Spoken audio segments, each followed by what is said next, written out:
A judge in Maryland ordered the three men held behind bars for now. Federal agents had been tracking them for months. The government was so concerned they secretly installed cameras in an apartment to record their conversations and violent plans. WJZ investigator Mike Helgren is live at the federal courthouse in Greenbelt. He has the new details for us. Mike?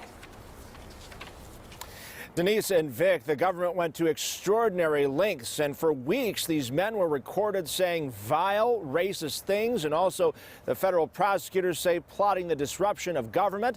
But what one defense attorney told the judge is that one man's domestic terrorism can be another man's exercise of his First Amendment rights.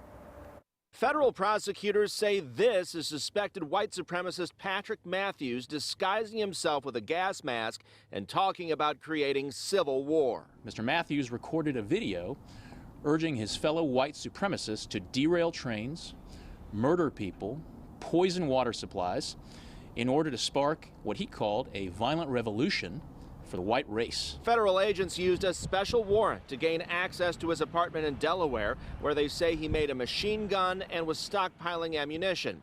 Prosecutors allege two men from Maryland helped bring Matthews here illegally from Canada. They were members of a violent neo-Nazi group called The Base. In this picture, Brian Lemley is seen standing and William Bilbrough kneeling at a base training camp. These defendants did more than talk. They took steps to act and act violently on their racist views. Federal agents say they recorded Lemley, who also had a listed address here in Elkton, talking about killing a police officer to take his tactical gear.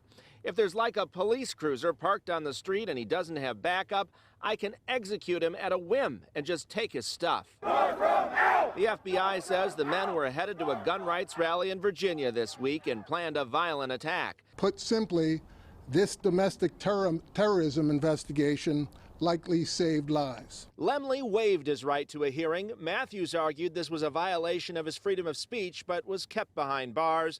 The judge said he had a tougher time deciding whether Bilbrough, the youngest defendant seen here training with the base, should be kept in custody, but ultimately did so over the objections of his lawyer. He's a 19-year-old knucklehead. He's not a white supremacist, okay?